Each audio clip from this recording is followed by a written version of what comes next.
शिक्षक के जिज्ञासु को नमस्कार। आपका स्वागत है डॉक्टर पवन शुक्ला एजुकेशनलिस्ट नामक यूट्यूब चैनल पर। आइए हम आज बात करते हैं 16 अगस्त 2020 आज की तिथि में जो खंड शिक्षा अधिकारी की परीक्षा उत्तर प्रदेश लोक सेवा आयोग द्वारा आयोजित की गई थी, उसकी जो मैंने पेपर दिया उसके आंसर की बात करते हैं। हमारा जो सीरीज़ है वह ए है बुकलेट का, और आप प्रश्नों को मिला सकते हैं। यदि आपकी सीरीज़ ए है तो बुकलेट सीरीज़ के हिसाब से भी मिला सकते हैं, अन्यथा आप प्रश्नों से मिला सकते हैं। तो चलिए, बुकलेट सीरीज ए में पहला प्रश्न, दो रेलगाड़ियों की एक ही दिशा में 90 किलोमीटर प्रति घंटा और 70 किलोमीटर प्रति घंटा की गति से चल रही हैं।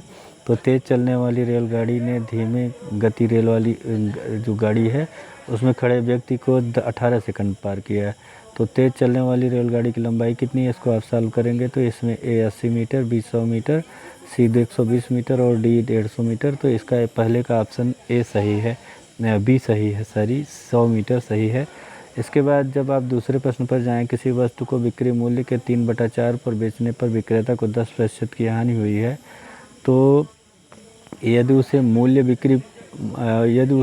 बिक्री मूल्य पर बेचा जाए तो लाभ हानि का प्रतिशत क्या होगा, 20% या फिर आप देखिए 120% लाभ होगा या 32.5% हानि होगा। तो इसका जो डी ऑप्शन है 20% लाभ, ये सही है।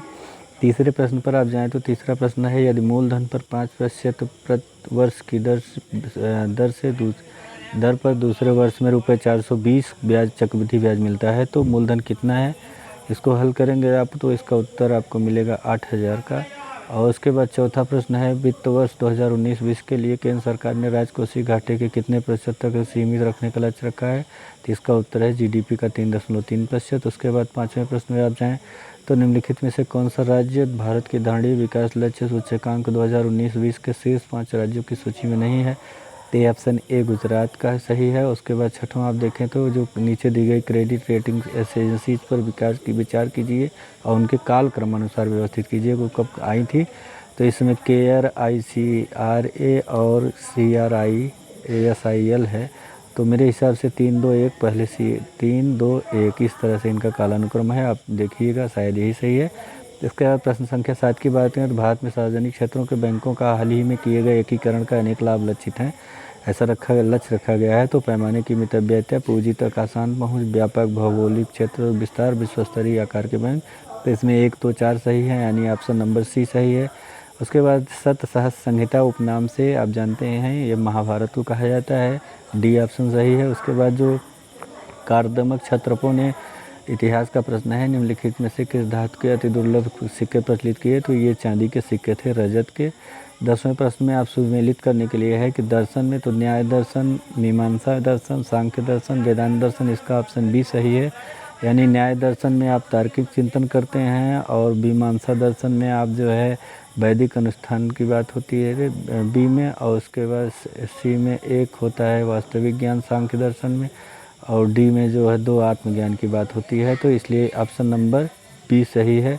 उसके बाद 11वें प्रश्न में जाएँ तो दो शासकों के मध्य 17 मई 1540 को कन्नौज के पास युद्ध हुआ था, तो ये वो युद्ध शेरशाह और हुमायूं के बीच हुआ, ऑप्शन नंबर बी सही है। उसके बाद 12वां देखें तो किस प्रमुख कारण से महात्मा गांधी ने 1922 में असहयोग आंदोलन वापस लिया था, इसका वापस लेने का कारण एकमात्र था, चौथा ऑप्शन सही है, चौरी चौरा में जो हिंसा हुई थी। तो गदर पार्टी से निम्नलिखित में से कौन संबंधित नहीं है, तो इसमें खुद लाला हरदयाल, पंडित रामचंद्र और बरकतुल्ला संबंधित है, Khudiram Bose option number D सही है, ये संबंधित नहीं है। उसके बाद प्रश्न संख्या 14 को देखिए तो सुमेलित नहीं है कह रहा है, तो इसमें नील विद्रोह 1859-60 सही है, जयंतिया विद्रोह 1860-63 सही है, कूका विद्रोह 1832-34 सही है, यही सी आपका सुमेलित नहीं है। तो 14वें का सी सही है विकल्प उत्तर के लिए। आपको इसको आप भरे होंगे तो आपके लिए बेहतर होगा। 15वां प्रश्न है, निम्नलिखित नेताओं में से किसने कहा था मैं तो एक भारतीय नगाड़ा हूँ जिसका कार्य सोते हुए को जगाना है ताकि वे मातृभूमि के लिए जागें और कार्यरत हो सकें, तो संभवतः इसका उत्तर एनी बेसेंट के लिए सही है, देखिएगा डी। उसके बाद 16वां जो है, निम्नलिखित में से कौन सा पोषक तत्व तो दलहनी फसलों में गांठ गठन के लिए आप जानते हैं कि जो दलहनी फसलें होती हैं उनकी जड़ों में गांठ होती है, उसके लिए नाइट्रोजन आवश्यक होता है। 17वें प्रश्न में आप जाएं तो 1 किलोग्राम नत्रजन की आपूर्ति के लिए कितनी यूरिया की मात्रा होती है, तो इसको आप जानते हैं कि 2.2 किलोग्राम, यानी ऑप्शन नंबर बी सही है। 18वें प्रश्न पर जाएँ तो निम्नलिखित कथन ऊसर मिट्टी के संदर्भ में कौन सा है, चूने का प्रयोग करके इसे सुधारा जा सकता है। इस मिट्टी का पीएच मान 7 से अधिक होता है। धान की फसल उगाई जा सकती है। तो इसका 1 और 2 सही है। और उसके बाद फॉर्च्यून इंडिया 500 कंपनियों में निगमों में जो सूची बनाई गई 2019 की, उसमें सबसे बड़ी company state bank of India थी। तो ऑप्शन नंबर डी सही है 1900 का। 20वें का देखें तो उत्तर प्रदेश में पहला तैरता सौर ऊर्जा संयंत्र जो है वो किस बांध पर बना, तो ये जो है उत्तर प्रदेश के रिहंद बांध पर बना है। ऑप्शन नंबर डी सही है 20वें। 21वें सूची सुमेलित करना है आपको कि जो ये दिए गए हैं सम संस्थान, बीबी गिरी राष्ट्रीय सम संस्थान कहाँ है और भारतीय सब्जी संस्थान, तो ये जो है सी सही है 4123। 4123 का मतलब जो बीबी गिरी है वो नोएडा में है 4, और उसके बाद भारतीय सब्जी संस्थान वाराणसी में है 1, पंडित दीनदयाल उपाध्याय 2 मथुरा में है, और रेल प्रशिक्षण दिया गया है इसमें D3 शायद इसमें नहीं होगा। इसका जो है बी सही है 4321। 4321 सही है, जिसमें आप मिला लीजिएगा। मेरे हिसाब से बी सही होना चाहिए। और उसके बाद जो है 22वां प्रश्न देखें तो उत्तर प्रदेश के निम्नलिखित में से कौन सा जिला संतरे के लिए सर्वाधिक उत्पादक है, तो इसमें संतरा सहारनपुर में सबसे ज़्यादा होता है। ऑप्शन नंबर सी सही है। 23वां प्रश्न जाएँ, उत्तर प्रदेश के निम्नलिखित नगरों में से किसी में भारतीय दलहन अनुसंधान स्थित है, तो ये कानपुर में भारतीय दलहन अनुसंधान है। तीसरा सी ऑप्शन सही है। 24वां देखें तो उत्तर प्रदेश के बारे में निम्नलिखित कथनों पर विचार कीजिए। यह एक उत्तर प्रदेश के बारे में देखें तो इसका जो है 1, 2 और 3 सही है। इस देश में सर्वाधिक दूध उत्पादन वाला देश है और अधिक आलू की खेती होती है, और यह गन्ना उत्पादक है। धान के संदर्भ में इसका ऑप्शन नहीं सही है, तो इसके बी ऑप्शन सही है 24वें का। बुकलेट सीरीज ए की बात कर रहे हैं हम। और 25वें प्रश्न में देखें तो उत्तर भारतीय शास्त्रीय संगीत का जो बाइबल ग्रंथ है वो नाट्यशास्त्र कहा जाता है। और 26वां प्रश्न जो अस्पृश्यता संरचना से संबंधित है, इसमें जो है सी सही है, ए सत्य है लेकिन बी गलत है। 27वां जो कथन है, निम्नलिखित में से कौन सा कोलकाता के 49 नवीनीकृत विरासत भवनों में शामिल नहीं है, जिसे सन 2020 में राष्ट्र को समर्पित किया गया। तो राइटर्स बिल्डिंग को नहीं समर्पित किया गया, ओल्ड करेंसी भवन, द मेटकाफ हाउस और विक्टोरिया मेमोरियल हॉल को समर्पित किया गया। उसके बाद 28वें प्रश्न में जाएँ तो इसमें 2 कथन दिए गए हैं। और पहला कथन, ग्रामीण जनसंख्या खुले में शौच करना स्वास्थ्य के लिए खतरा नहीं है। पवित्रता और अपवित्रता से जुड़े उसके सामाजिक और सांस्कृतिक मानदंडों ने लोगों में भ्रम में शौचालय निर्माण शुरू किया है, तो इसमें डी सही है। ए असत्य है लेकिन आर सत्य है। उसके बाद 29वें में जाएँ तो 29वां विश्व स्वास्थ्य संगठन के अनुसार जनवरी 2020 में निम्नलिखित में से कौन सा देश विश्व में खसरे से सबसे अधिक प्रकोप से प्रभावित था, तो संभवतः इसमें बी ऑप्शन सही है, सेनेगल। और उसके बाद 30 में जाएँ तो दक्षिण अफ्रीका महाद्वीप के निम्नलिखित में से किस देश में भारत ने अपना प्रथम महात्मा गांधी कन्वेंशन सेंटर जनवरी 2020 में खोला, तो ये नाइजर है। और उसके बाद 31वें पे जाएँ तो जनवरी 2020 में मिशेल ओबामा को निम्नलिखित में से किस एल्बम हेतु ग्रैमी पुरस्कार से सम्मानित किया गया, तो ये बी कमिंग था, इसके लिए ग्रैमी पुरस्कार मिला था मिशेल ओबामा को, जो बराक ओबामा की रिलेटेड हैं। उसके बाद 32वां जो है विश्व आर्थिक मंच पर जारी वैश्विक प्रतिभा सूचकांक 2020 के अनुसार निम्नलिखित में से कौन सा सम्मिलित नहीं है, तो इसमें भारत USA जो है इसमें जो 4 दिया है ये गलत है, इसमें यही सही उत्तर आपके लिए है। और इसमें 33वें प्रश्न देखें, 3 जनवरी 2020 को जो सब ग्लोबल चाइल्ड प्रोडिजी अवार्ड जीतने वाली जो 13 वर्षीय लड़की थी सुचेता सतीश के संदर्भ में, तो उसके संदर्भ में कौन सा कथन सही है कि वह 1 और 2 दोनों सही है, कि वो दुबई में रहती है, 120 भाषाएं जानती हैं। और उसके बाद सन 2020 में COP 26 का आयोजन लिखित में किस शहरों में किया गया था, तो ये ग्लासगो है, ये सही है। कौन सा बांस एक जादुई घास है, इस पर जो 11 जनवरी को हुआ था एक कार्यशाला, उसका स्थान है जम्मू में हुआ था, बांस एक जादुई घास के नाम से। अजरबैजान जो है उसकी राजधानी बाकू है, वो कैस्पियन सागर के किनारे स्थित है। 36वां है। 37वां आप सुमेलित करना है तो लानोज और इस तरह के प्रश्नों में इसमें ए 4-3-1-2 है। ए मतलब लानोज दक्षिण अफ्रीका में है, बी आपका स्पेनिश जो है वो स्टेपीज यूरोप में है, और उसके बाद प्रेयरीज जो है उत्तरी अमेरिका में है, और वेल्ड जो है अफ्रीका में है। 38वें प्रश्न को सुमेलित कीजिए, तो जो किर्गिज और दिया गया है, इसका ऑप्शन सी सही है 3-4-1-2। उसके भारत में लिग्नाइट कोयला का जो सबसे बड़ा क्षेत्र है वो है सिंगरौली है। इसके बाद भारत की सबसे नदियों में दामोदर नदी की सहायक नदी बारकी नहीं है, बाकी सभी दामोदर की सहायक हैं। और 41वें प्रश्न में जाएँ तो इसमें कौन सा सुमेलित नहीं है, तो इसमें जवाई परियोजना जो है ये तमिलनाडु दिया गया है, ये सुमेलित नहीं है। बाकी नीरा नहर, गढ़ प्रभा और उकाई नहर परियोजना ये सब सुमेलित हैं। 42वें प्रश्न में जाएँ तो भारत में उड़ीसा राज्य क्रोमाइट का सबसे बड़ा उत्पादक है, इसमें डी ऑप्शन सही है कि भारत में जो ओडिशा में मैग्नीज सबसे बड़ा भंडार होता है। 43वें प्रश्न में चाहें तो भारत का लौह अयस्क भंडार निम्नलिखित में से किस शैल समूह में पाया जाता है, तो ये धारवाड़ के शैल समूह में लौह अयस्क सबसे ज़्यादा पाया जाता है। उसके बाद सेल्वा वनों की विशेषता है कि वो चौड़ी पत्ती और सदाबहार होते हैं, ये ऑप्शन सही है। 45वें प्रश्न में जाएँ सामाजिक वानिकी और पर्यावरण पुनर्वास केंद्र भारत के निम्नलिखित में से किस नगर में अवस्थित हैं, तो ये शायद प्रयागराज में अवस्थित है। उसके बाद भारत में पर्यावरण सुरक्षा अधिनियम 1986 में पास हुआ था। 2011 की जनगणना के अनुसार जनसंख्या घनत्व की दृष्टि से सही घटनाक्रम बिहार, पश्चिम बंगाल, केरल और उत्तर प्रदेश, यानी ऑप्शन डी सही है।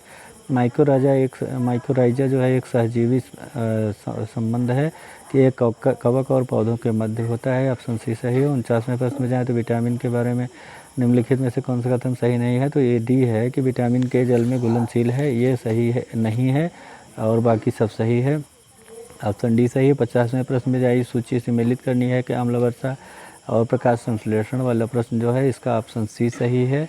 और उसके बाद फ़ारेनहाइट वाला जो 200 का डिग्री फ़ारेनहाइट है उसका मान 93.3 है, आप हल करके देख लीजिएगा, सही है। और उसके बाद जो सूची है उपाधियों का निषाद, ये किस अनुच्छेद में दिया गया है, इसका मेल ऑफ डी है। 52वें का उत्तर डी है। 93 बुकलेट ए की बात कर रहे हैं। उसके बाद संविधान के जो 74वां संशोधन के संदर्भ में प्रश्न है, इसका उत्तर डी है। और इसके बाद जो 54 प्रश्न है, निम्नलिखित में से शिशुओं और वयस्कों के साथ आर्थिक सामाजिक योजनाओं के लिए विधि निर्माण एक केंद्र और राज्य दोनों को है, यानी सी ऑप्शन इसका सही है। 55वां प्रश्न सूची 1-2 को मिलित करना है कि अंतर्राष्ट्रीय विधि के प्रति आदर बढ़ना, इसमें जो है बढ़ाना है, ये ऑप्शन डी सही है। 56वां प्रश्न जिसमें गणित का सवाल था, निम्नलिखित में से कौन सा पद प्रश्न चिन्ह के स्थान पर आएगा, तो 4, 10, 82 इस तरह से इसको आप कैलकुलेट करेंगे तो इसमें 28 आएगा। 57 जो प्रश्न है, ए बी का भाई है, बी सी का भाई है, सी डी का पति है, ई ए का पिता है, तो डी ई का से क्या संबंध है, तो डी ई की बहू होगी, आप निकाल लीजिएगा।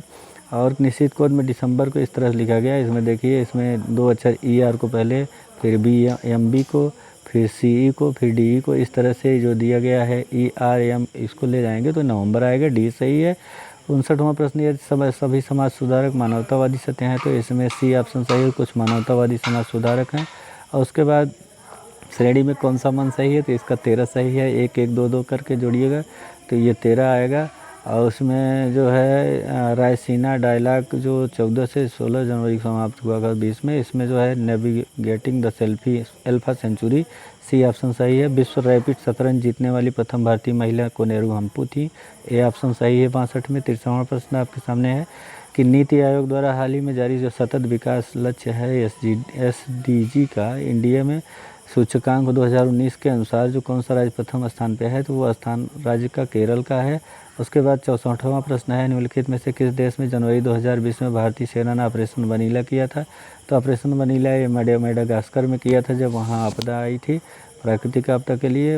उसके बाद किस देश ने 2019 G20 का अध्यक्षता प्राप्त की है, तो G20 अब जापान में हुआ था, उसके बाद सऊदी अरब इसकी अध्यक्षता करेगा। 66वां प्रश्न सुमेलित करना है आपको, चमेरा, ग्वाल पहाड़ी और कुदानुकलम का, तो इसका उत्तर डी सही है। इसके बाद आप जाइए 67वें प्रश्न पर, नीचे दिए गए जो कथन दिए गए हैं कि भारतीय भूगर्भ के सर्वेक्षण में, तो इसका उत्तर बी सही है। ए आर दोनों सत्य हैं लेकिन आर ए की सही व्याख्या नहीं है।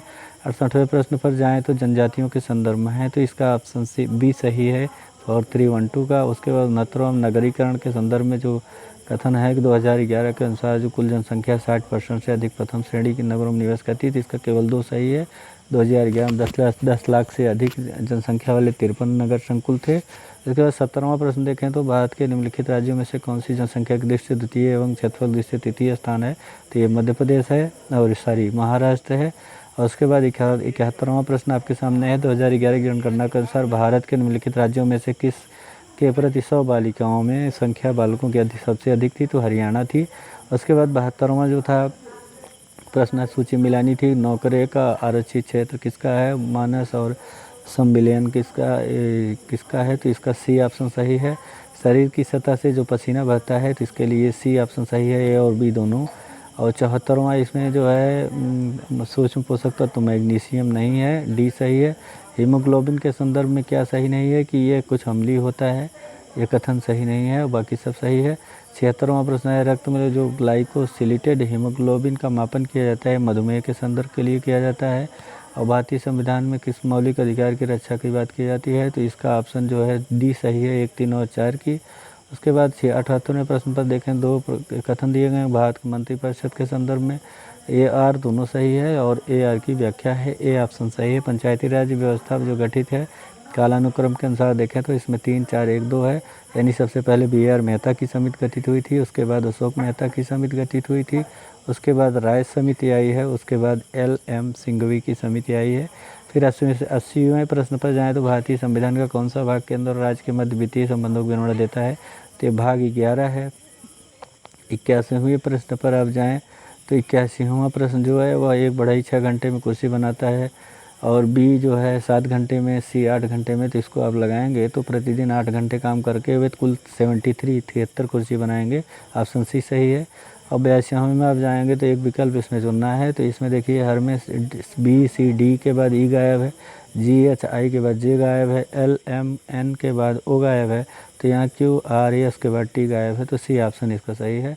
यदि 1980 में भारत का गणतंत्र दिवस शनिवार को पड़ता है तो इसको आप लगाएंगे सवाल, तो इसका उत्तर बी आएगा, बृहस्पतिवार। उसके बाद 84वां प्रश्न जो है इसमें प्रश्नावली के आधार पर निकाला गया कि 5, 1, 6 और 6 5 गुणे 1 5 हुआ और 6 गुणे 1 6 हुआ, 5, 6 11 हुआ, 6 गुणे 4 करिए 24 हुआ और 3 गुणे 2 36 हो गया, यहाँ आया। ऐसे ही यहाँ करना है, 5 गुणे 3 करेंगे तो 15 हो जाएगा और 4 गुणे 3 करेंगे तो 12 हो जाएगा, 15 12 करेंगे कितना आएगा, ऑप्शन बी 27 सही होगा। 85वां प्रश्न देखें तो 5 वर्षों से बी की आयु का अनुपात 4:5 था, यदि ए की वर्तमान आयु 29 वर्ष है तो बी की वर्तमान आयु कितना है, 35 वर्ष है, इसको निकालेंगे आप तो आ जाएगा। 86वां प्रश्न जो है, यदि x बराबर 2 धन 2 घाते 1/3 धन 2 घाते 2/3, तो इसको आप हल करेंगे तो इसका मान 1 आएगा। एक वृत्त की दो जीवाएँ ए बी और सी डी वृत्त के वाह्य बिंदु पी पर काटती हैं, तो पहला कोण अगर 50 अंश का है तो दूसरा कोण भी 50 अंश का होगा, सी ऑप्शन सही है। और यदि दो संख्याओं का लसा मसा 21 और 84 है और अनुपात 1:4 है, तो दोनों संख्याओं में बड़ी संख्या निकालेंगे तो 84 आएगा, सी बी ऑप्शन सही है। 89 में देखें तो देश के बड़े राज्यों के समूह में भारत के किस राज्य ने वर्ष 2019 में सुशासन सूचकांक में शीर्ष स्थान प्राप्त किया, तो ये तमिलनाडु था, ऑप्शन बी सही है। 89 में 90 में जाएँ तो अप्रत्यक्ष करों को प्रतिगामी कर व्यवस्था क्यों कहा जाता है, इसलिए कि ये सभी आय समूहों पर समान दरों पर लागू होता है, जो प्रतिगामी कर लगते हैं वो सब पर एक समान लगते हैं। आय समूहों की बात की जाए तो सभी आय समूहों के लिए वो समान होते हैं।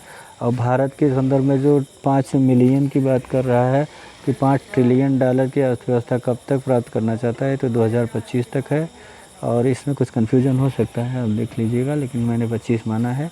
और 92 में आप देखिए तो निम्नलिखित में से कौन सा 15वें वित्तीय आयोग के संदर्भ में सही है, तो ये डी मैं मान रहा हूँ। और उसके बाद देखिए क्या होता है। उसके बाद 93वें प्रश्न में जाएँ तो जो इसमें पल्लव शासकों के बारे में दिया गया है कालक्रम, तो 1 2 1 3 2 4 है इसका, और ये सारी 4 2 1 3 है, ये ऑप्शन ए सही है। 94 प्रश्न में जो सूची 1 2 को मिलाना है चंद्रगुप्त और इसका, तो इसमें एक का पहला सही है, ऑप्शन ए। और इसके बाद 95वां प्रश्न जो अल हिलाल न्यू इंडिया, तो तहजीबुल अखलाक जो था मोहम्मद अली जिन्ना, इससे रिलेटेड नहीं है, सी सही है। उसके बाद जो है सूची 1 2 को सुमिलित करिए, तो इसमें सूची 1 और 2 को सुमिलित करने पर इसका उत्तर ए आपको मिलेगा। इसके बाद आप देखिए 97 प्रश्न आपके सामने एक सीरीज ए का है आपके सामने कि सूची 1 2 को सुमिलित करने पर नीचे दिए गए कूट में से सही उत्तरों को चुनिए, तो एंड्रू फ्रेजर और ये सब मिलाएंगे तो इसका ए ऑप्शन आपके सामने सही होगा। उसके बाद 98वां प्रश्न जो 2 कथन दिए गए आर्य समाज के बारे में, इसमें भी ए आपका सही है। 99 प्रश्न लाला लाजपत के बारे में 2 प्रश्न दूसरा सही है, कुछ स्वराज पार्टी के गठन में शामिल हुए थे। 100वें प्रश्न विलय के सिद्धांत के संदर्भ में देखें तो इसका ऑप्शन आपके सामने सी सही है, 1 3 4 2। और उसके बाद गन्ने के उचित पारिश्रमिक मूल्य के संदर्भ में कृषि लागत और मूल्य आयोग गठित करता है, यानी बी सही उत्तर का है। उसके बाद 102वां प्रश्न देखें, 2 कथन दिए गए हैं सूरजमुखी का तेल के संदर्भ में, तो ऑप्शन ए सही है, ये दोनों सही हैं। नहीं, मतलब केवल ऑप्शन ए सही है। और उसके बाद 103 प्रश्न देखें तो भारतीय रिजर्व बैंक 5 दिसंबर 2019 को जो घोषित रेपो रेट थी उसके अनुसार 5.15 और 4.9% मान रही है। 104वां प्रश्न है उपभोक्ता मूल्य सूचकांक के संदर्भ में, तो यह केवल एक और दो सही है, सॉरी केवल एक सही है इसमें, डी ऑप्शन इसका सही है, ऑप्शन डी ध्यान दीजिए, वो गोला बनाया मैंने। तो इसके बाद ये जो 105वां प्रश्न है सॉफ्टवेयर और बिजनेस के संदर्भ में, ये नोएडा में आप जानते हैं मोबाइल वोबाइल सब बनती है, तो वहाँ सॉफ्टवेयर का काम ज़्यादा होता है। उत्तर प्रदेश के किस क्षेत्र में अन्ना प्रथा जो है, ये उत्तर प्रदेश का बुंदेलखंड जो है वहाँ अन्ना प्रथा बहुत ज़्यादा प्रचलित है। और ये सुमिलित करिए जो कन्नौज चित्र है, तो चित्रकूट में लकड़ी खिलौने नहीं बनते हैं, बाकी सब सही है। और 108 अगर ये बैगा भुइयाँ अनुसूचित जातियाँ जो हैं ये सब सोनभद्र में पाई जाती हैं। हाँ, गोला जो बनाया मैंने देखा सोनभद्र के बाद। 9वां जो है फास्फेटिक जो जैव उर्वरक है वो वैस्कुलर अर्बस्कुलर माइकोराइजिया है। 110वें प्रश्न में देखिए सूर्यकांत त्रिपाठी रघुपत सहाय का मिलाना है, तो इसमें आप मिलाएंगे तो आपको ऑप्शन सी सही मिलेगा। उसके बाद ये जो दिया गया सुमेलित नहीं है, तो ताज बेगम ठुमरी ठप्पा से हैं, बड़ी मैना ठुमरी ठप्पा से हैं, अम्बाजी चतुर्वेदी रिवी से हैं, तो राजन मिश्र साजन मिश्र इसमें नहीं मिले सही है। ये ऑप्शन आपका सही है, ऑप्शन ए आपको उत्तर सही है इस प्रश्न का। ग्रीस के संदर्भ में कौन सा कथन सही है कि ग्रीस ने कैटरीना साइकिल पालू के जो संदर्भ में आप देखें तो इसमें एक और दो कथन सी सही है। 13वें में देखें स्वच्छ भारत मिशन के संदर्भ में केवल एक और दो दोनों सही हैं। 14वें में देखें ग्रीन पीस इंडिया के द्वारा जो रिपोर्ट है 287 नगरों के संदर्भ में सर्वाधिक प्रदूषित नगर झरिया है। और विस्मेटिक देशों में जो जलवायु स्मार्ट खेती प्रणाली पर 11-13 दिसंबर को आयोजित हो गई थी, तो इसमें संभवतः केवल दो सही है। 116वें प्रश्न में आप मिलाएंगे तो पेरिस पराग्वे, और इसकी बात करेंगे तो इसका ऑप्शन बी सही है, 3, 4, 1, 2। उसके बाद 117वें में आप जाएँ तो निम्नलिखित में से कौन सा जापान के 4 प्रमुख हैं, तो ये ऑप्शन सी सही है, होक्काइडो, हवासू, क्यूशू, शिकोकू। इसको मिलाएंगे तो आपको मिलेगा। 18वां प्रश्न आपको 118वां है, जो दो कथन दिए गए हैं कि उष्ण मरुस्थल 1530, तो इसके ऑप्शन ए सही है, ए आर दोनों सही है, आर ए की सही व्याख्या है। 19वें में आप जाएंगे तो सूची 1 को सूची 2 से मिलाइए, तो नीचे दिए गए जो कूट हैं तो इसका ऑप्शन जाएंगे तो 119वें में आपको ऑप्शन नंबर बी मिलेगा, दूसरा सही है। 120वां अंतिम प्रश्न जो था उसका कूट मिलाएंगे माकूम नामचिक गिरडीह का, तो इसका ऑप्शन आपको मिलेगा ए सही है। 1, 2, 3, 4 संभवतः यही सही है। तो इस तरह से मैंने आपको सामने खंड शिक्षा अधिकारी की जो आज हुई परीक्षा है 16 अगस्त को, उसके प्रश्नों संभावित सही उत्तरों को आपके सामने प्रस्तुत किया। चैनल लाइक शेयर सब्सक्राइब अवश्य कर लीजिएगा। धन्यवाद, नमस्कार।